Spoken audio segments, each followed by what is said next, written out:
Assalamualaikum warahmatullahi wabarakatuh. Ketemu lagi bareng aku Ira Safita dari PLS 1A Universitas Negeri Yogyakarta. Di sini kita akan membahas sedikit mengenai ilmu pendidikan. Nah, jadi podcast ini dibuat untuk memenuhi tugas ujian akhir semester 1 dari mata kuliah ilmu pendidikan yang diampu oleh Prof. Yoyon dan juga Bu Erma. Ngomongin tentang ilmu pendidikan, pasti akan terbesit di benak kita sesuatu yang berhubungan dengan manusia. Karena subjek dan objek dari ilmu pendidikan itu sendiri yaitu manusia, berupa pendidik dan juga peserta didik.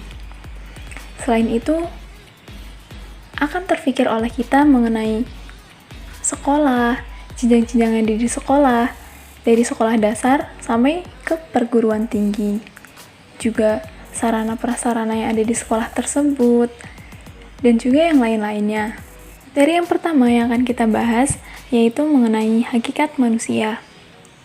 Nah, sebelumnya, kita akan bahas dulu nih tentang perbedaan apa sih antara manusia dan juga makhluk yang lainnya.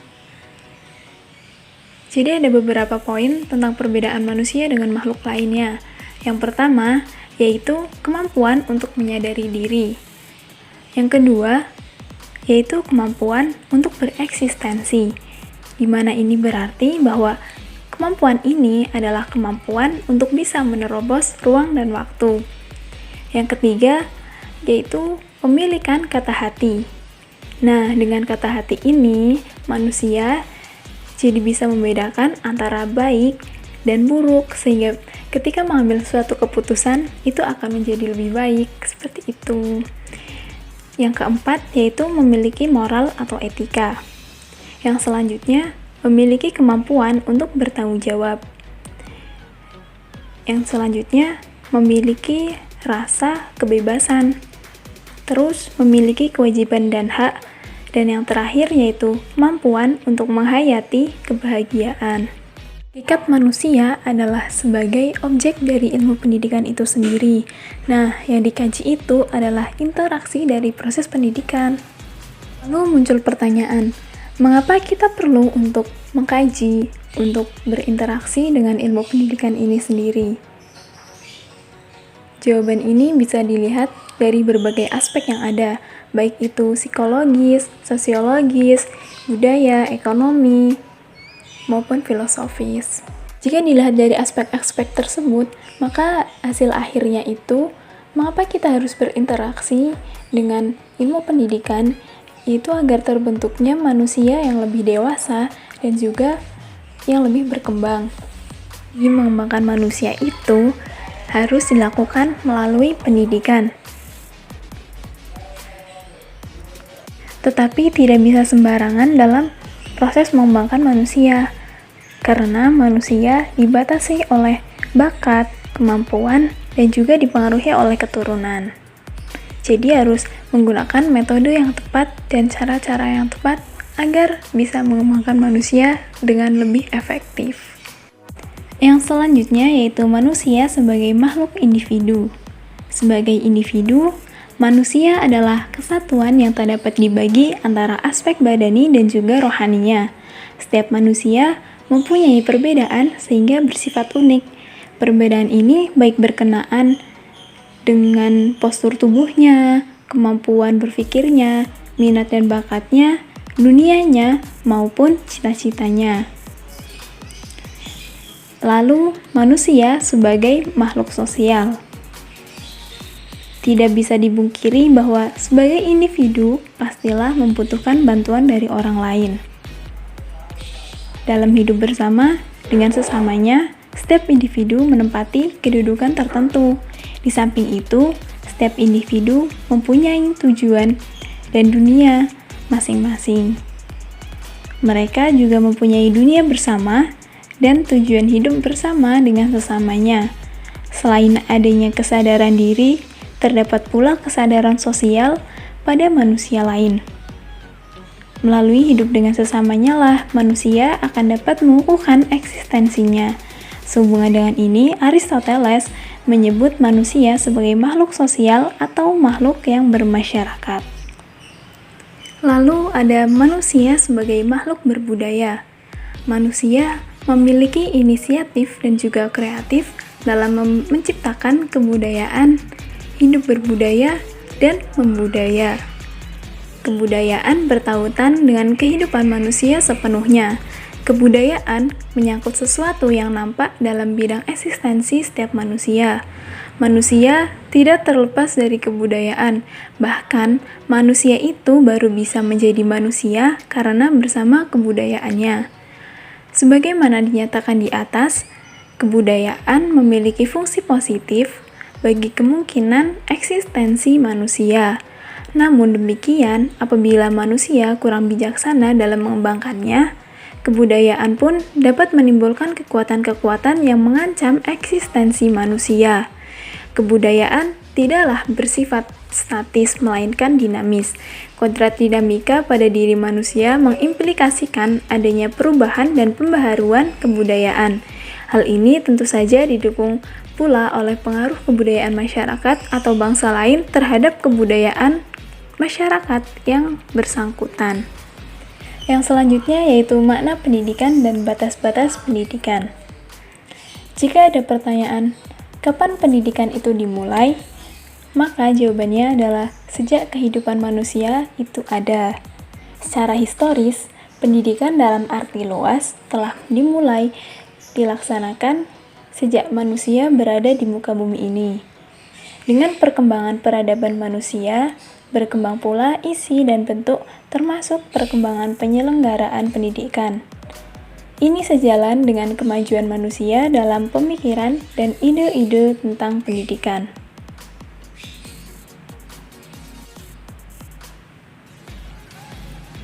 Menurut Ki Hajar Dewantara, pendidikan adalah daya upaya untuk memajukan budi pekerti, pikiran, serta jasmani anak agar dapat memajukan kesempurnaan hidup, yaitu hidup dan menghidupkan anak yang selaras dengan alam dan masyarakatnya. Lalu pendapat dari Thomson, pendidikan adalah pengaruh lingkungan terhadap individu untuk menghasilkan perubahan-perubahan yang tetap dalam kebiasaan perilaku, pikiran, dan sifatnya. Pendidikan adalah usaha untuk membina karakter atau sikap yang sesuai dengan lingkungan dan budayanya. Konsep dari pendidikan itu sendiri yaitu upaya dalam pengembangan manusia. Nah, pendidikan tidak hanya terjadi saat di sekolah, tetapi keluarga, lingkungan juga mempengaruhi bahkan yang menciptakan akan proses pendidikan itu sendiri. Selanjutnya yaitu mengenai batas-batas pendidikan. Nah, apa sih batas-batas pendidikan itu? Jadi, batas-batas pendidikan adalah sesuatu yang menjadikan proses pendidikan itu tidak berjalan dengan maksimal.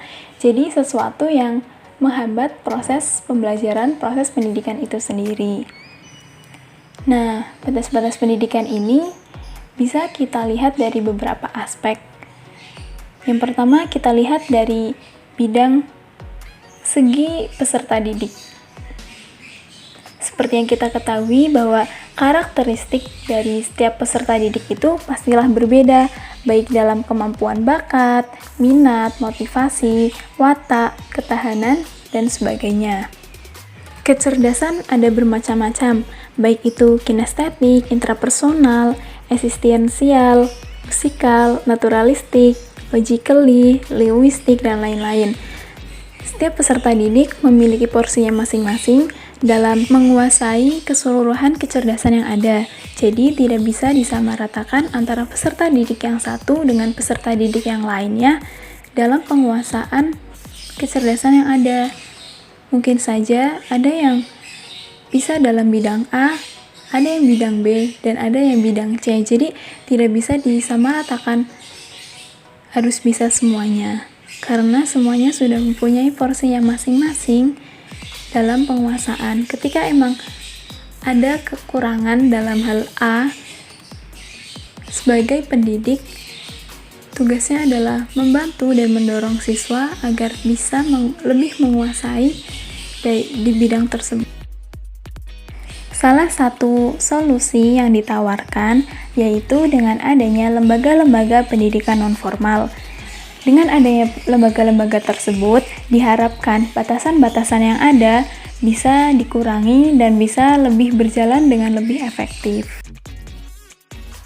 Batasan yang selanjutnya, jika dilihat dari segi pendidik, yang pertama yaitu kurangnya pengetahuan dari pendidik itu sendiri, kurangnya pengalaman, kurangnya penguasaan tentang isi pendidikan yang akan ditransformasikan kepada peserta didik, kekurangan kemauan dalam penggunaan alat-alat pendidikan. Dewasa ini, teknologi semakin tinggi, teknologi semakin baik. Jadi, mau tidak mau, bisa tidak bisa, harus bisa diusahakan untuk menggunakan teknologi agar pembelajaran lebih optimal. Sedangkan, bisa kita lihat sekarang bahwa pendidik belum tentu semuanya bisa menguasai dari teknologi yang ada saat ini. Itu juga merupakan batasan di mana itu bisa menghambat dari laju perkembangan pendidikan yang ada. Lalu sebagai solusi yaitu selalu berusaha meningkatkan kompetensi sebagai wujud komitmen terhadap peserta didik. Jadi komitmen dan usaha dari pendidik itu yang bisa diusahakan. Batasan-batasan yang selanjutnya bisa dilihat dari segi interaksi pendidikan. Yang pertama yaitu bahasa yang digunakan oleh pendidik. Yang kedua, kondisi psikologis antara peserta didik maupun pendidik. Terkadang, bahasa yang digunakan oleh pendidik tidak sesuai dengan umur dari peserta didik. Jadi, peserta didik terkadang susah untuk menangkap apa yang dimaksud, apa yang sedang dijelaskan dari pendidik itu sendiri. Lalu, solusi dari batasan-batasan ini yaitu bisa dikurangi dengan menyederhanakan kata-kata yang digunakan. Jadi, disesuaikan dengan pemahaman, disesuaikan dengan umur, disesuaikan dengan kondisi dari peserta didik itu sendiri. Yang terakhir, bisa dilihat dari segi lingkungan. Karena lingkungan dan sarana pendidikan merupakan sesuatu yang menentukan dari kualitas pendidikan itu sendiri. Yang dimaksud di sini bisa seperti gedung sekolah, serta perlengkapannya, alat-alat pendidikan, materi yang diajarkan, buku pelajaran yang ada, sarana olahraga, rekreasi, dan juga tentang lingkungannya. Batasan ini bisa karena kurangnya kerjasama antara pihak sekolah dengan lingkungan yang ada, dengan masyarakat, dengan lembaga-lembaga yang bisa meningkatkan kualitas dari pendidikan itu sendiri. Selain itu, bisa kita lihat, bisa kita sadari bersama bahwa sarana prasarana yang ada di sekolah-sekolah sekarang di Indonesia itu belum semua sekolah bisa memadai dari segi apapun. Jadi hanya sekedarnya saja. Apalagi di sekolah-sekolah yang di daerah terpencil. Lalu untuk menjawab semua batasan-batasan yang ada, pendidikan nonformal hadir untuk mengurangi dari batasan-batasan tersebut supaya bisa mewujudkan dari tujuan pendidikan itu sendiri. Materi selanjutnya yaitu pendidikan sebagai ilmu. Pendidikan adalah upaya sadar untuk mengembangkan potensi-potensi yang dimiliki manusia, melahirkan teori-teori pendidikan. Syarat-syarat pendidikan sebagai ilmu antara lain, yang pertama, memiliki objek studi. Objek studi di sini ada dua, yaitu objek material berupa perilaku manusia dan objek formal berupa menelaah fenomena pendidikan dalam perspektif yang luas dan integratif. Syarat yang kedua yaitu memiliki sistematika. Yang pertama, melihat pendidikan sebagai gejala manusiawi. dapat dianalisis dari proses atau situasi pendidikan, yaitu adanya komponen pendidikan yang secara terpadu saling berinteraksi dalam mencapai tujuan, yang meliputi tujuan pendidikan, peserta didik, pendidik, isi pendidikan, metode pendidikan, alat pendidikan, lingkungan pendidikan. Yang kedua, melihat pendidikan sebagai upaya sadar. Pendidikan sebagai upaya sadar bertolak dari fungsi pendidikan, yaitu menumbuhkan kreativitas peserta didik, menjaga lestarinya nilai-nilai insani dan nilai-nilai ilahi, dan menyiapkan tenaga kerja produktif. Yang ketiga, melihat pendidikan sebagai gejala manusiawi sekaligus upaya sadar dengan mengantisipasi perkembangan sosio-budaya di masa depan. Ilmu pendidikan memiliki 3 dimensi sebagai sistematika ilmu pendidikan. Dimensi lingkungan pendidikan meliputi pendidikan keluarga, pendidikan lingkungan, sekolah, dan pendidikan luar sekolah.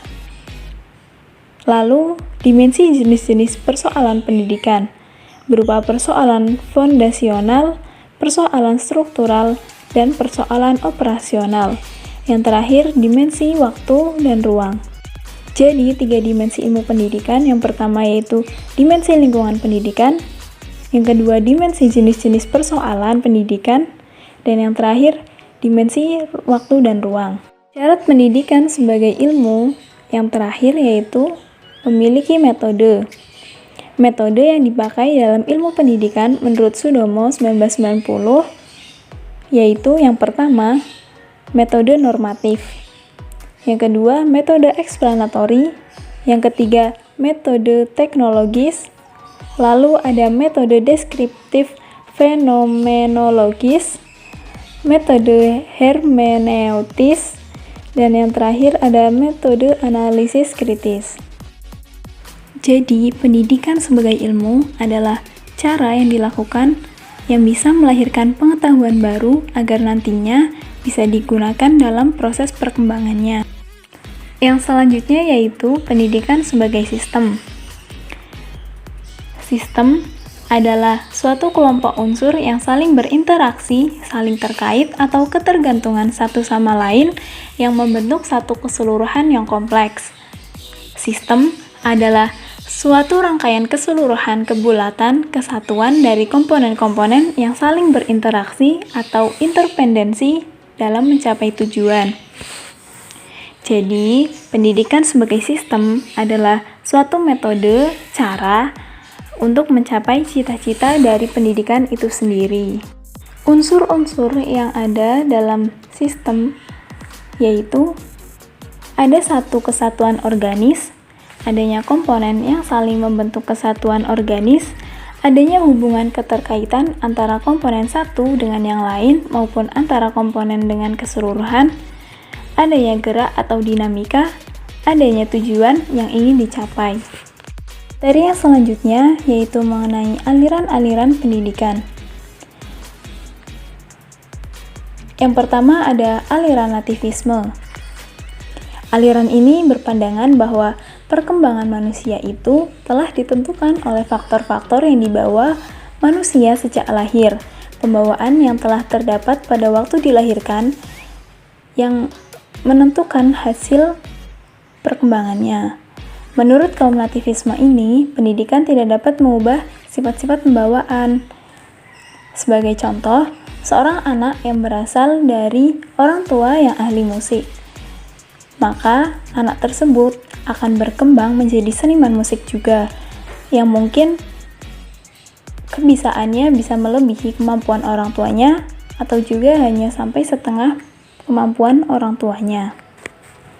Aliran yang selanjutnya yaitu aliran empirisme. Pendapat aliran empirisme adalah bertolak belakang dengan aliran nativisme, di mana pendapatnya manusia dapat dididik menjadi apa saja ke arah yang baik maupun yang buruk menurut kehendak lingkungan atau pendidiknya. Aliran yang selanjutnya yaitu aliran naturalisme.